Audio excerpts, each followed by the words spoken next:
Welcome to this lecture about sustainable aviation innovations around airports. My name is Paul Rowling and I'm a lecturer on airport operations at Aerospace Engineering. In this video, I will go into some of the main opportunities at airports to reduce the environmental impact of aviation. I will start with ground handling around the terminal. Then I will discuss fuel facilities and the impact of alternative fuels, especially hydrogen. Next, I will talk about how we can reduce fuel burnt around the runways. Finally, we will look at innovations with respect to aircraft moving on the ground. What is being done around the terminal with respect to ground handling? Well, a lot of fuel is already being saved there. Not only by making the buildings more energy efficient, but especially by electrifying the many vehicles around the terminal, including pushback trucks, vans, buses, baggage tractors, and vehicles supplying the aircraft with fuel, water, and food. Also, more and more emphasis is placed on the aircraft to use electrical power from the ground instead of turning on their auxiliary power unit, which is a small turbine in the back of the aircraft. Aircraft, however, still need fuel, and the airport is where they are supplied with it. About 4 million tons of fuel was loaded onto aircraft at Amsterdam Airport Schiphol in 2019. This comes down to about 200,000 fuel trucks per year, or one fuel truck every 3 minutes. Luckily, there is an underground pipeline that runs from the refineries near Rotterdam to all the important airports in Western Europe. If we were to replace the fuel by hydrogen, however, this transport would become much more difficult. Jet fuel is a fluid at ambient pressure and temperatures and needs quite a lot of heat before it combusts, making it relatively easy and safe to handle. At ambient conditions, hydrogen, however, is much more flammable. Pressurizing it gives risk of leaks and even explosions, and liquefying requires thermal insulation and cooling and makes handling much more difficult.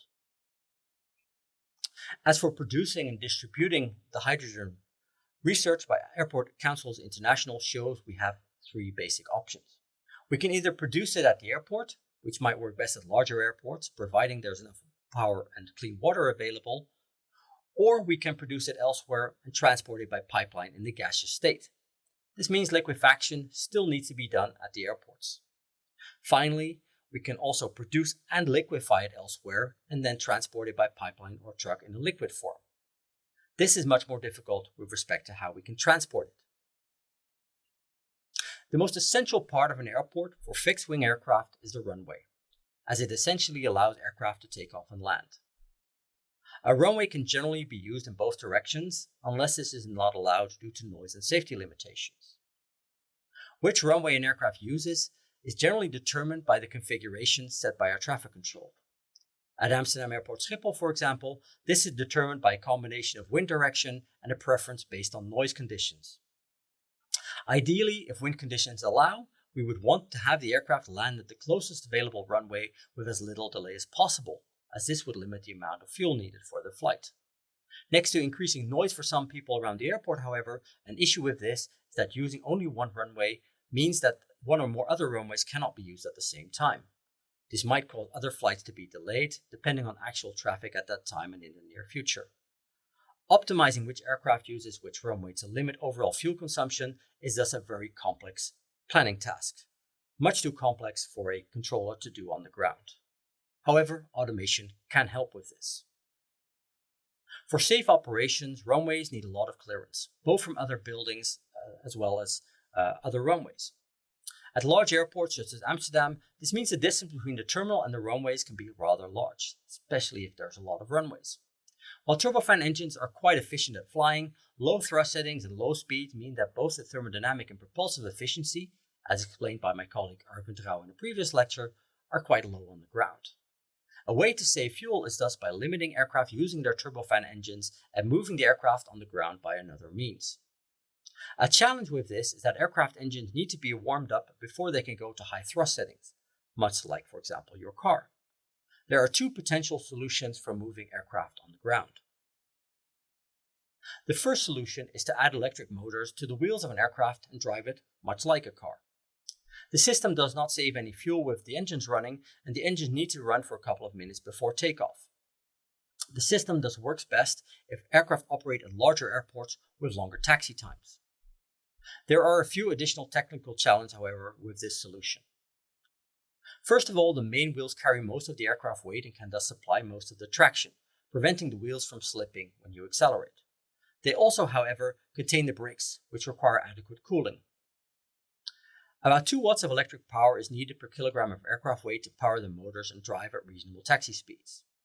As discussed in previous lectures, batteries are heavy and the current auxiliary power unit cannot provide enough electrical power without heavy modification, making it both more expensive and heavier. Finally, the system adds weight to the aircraft, which it then also needs to fly with. This means that the aircraft will burn more fuel in flight, especially on longer flights. Another option to move aircraft on the ground, and that's being trialed at quite a few airports, is by towing aircraft between the terminal and the runway. The most developed vehicle for this is the TaxiBot. This system does not add any weight to the aircraft and this does not lead to extra fuel consumption in flight. It does, however, pose some additional logistical challenges. A first technical challenge is that the loads on the nose gear must be limited to not damages, as it was not designed to be pulled at for a long period of time. TaxiBot has a special system to limit the loads, but long-term wear might still be an issue. The tow truck needs to be coupled and decoupled from the aircraft, which takes some time. At the terminal, while the aircraft is parked, this is not a problem, but near the runway, this can cause safety concerns and congestion. Finally, while a pilot can drive the TaxiBot by steering the nose wheel, after the aircraft has been dropped off, however, the TaxiBot still needs to drive to pick up another aircraft, so it still requires a driver to be present.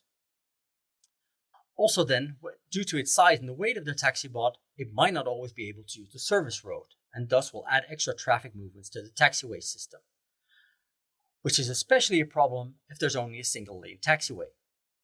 Managing and planning of using a fleet of TaxiBot is thus quite a logistical challenge.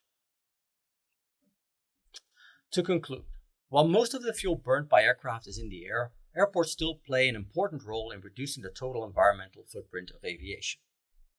And a lot is already being done right now, especially on the ground around the terminal. If we look towards moving toward a fuel like hydrogen, this poses some additional logistical challenges, which are quite significant. We can, however, still save some fuel by planning the usage of runways in a more flexible way. Also, by towing or electrically driving the aircraft on the ground, we can reduce the amount of fuel used at large airports. In any case, none of these solutions is trivial, and a lot of research is still being done before we can make this reality. Thank you very much for your attention.